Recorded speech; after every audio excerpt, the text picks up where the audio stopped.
অপ্রয়োজনীয় তদবির বন্ধে স্বরাষ্ট্র মন্ত্রণালয়ের জরুরি নির্দেশনা। স্বরাষ্ট্র মন্ত্রণালয় থেকে পুলিশ সদস্যদের পদোন্নতি ও অন্য বিষয়ে অপ্রয়োজনীয় তদবির থেকে বিরত থাকার জন্য জরুরি নির্দেশনা প্রদান করেছে স্বরাষ্ট্র মন্ত্রণালয়। সম্প্রতি স্বরাষ্ট্র মন্ত্রণালয়ের জননিরাপত্তা বিভাগ থেকে এই সংক্রান্ত একটি বিজ্ঞপ্তি প্রকাশ করা হয়েছে। স্বরাষ্ট্র মন্ত্রণালয়ের জননিরাপত্তা বিভাগ থেকে উপসচিব মোহাম্মদ মাহবুবুর রহমান স্বাক্ষরিত এক বিজ্ঞপ্তিতে জানানো হয়েছে, বাংলাদেশ পুলিশের কিছু সদস্য অফিস চলাকালীন সময় নিয়ন্ত্রণাধীন কর্তৃপক্ষের অনুমতি ছাড়াই কর্মস্থল ত্যাগ করে মন্ত্রণালয়ে এসে বিভিন্ন বিষয়ে তদবির করেন। এ বিষয়টি ঊর্ধ্বতন কর্তৃপক্ষের নজরে এসেছে এবং তাদের এমন কর্মকাণ্ডের কারণে মন্ত্রণালয়ের উচ্চপদস্থ কর্মকর্তারা বিব্রত হচ্ছেন, এমনকি দৈনন্দিন সরকারি কাজেও ব্যাঘাত ঘটছে। তাই মন্ত্রণালয় এ ধরনের কার্যকলাপ নিরুৎসাহিত করার সিদ্ধান্ত নিয়েছে।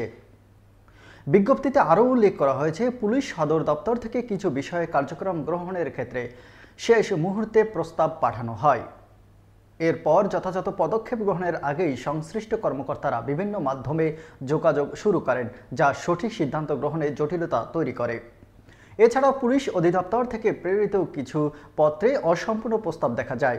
আবার কিছু ক্ষেত্রে মন্ত্রণালয় এড়িয়ে সরাসরি অন্য বিভাগ মন্ত্রণালয়ের সঙ্গে যোগাযোগ করা হয়, যার ফলে মন্ত্রণালয়ের অবহিত না থাকার পরবর্তী কার্যক্রম গ্রহণে নানা ধরনের বিঘ্ন সৃষ্টি হয়।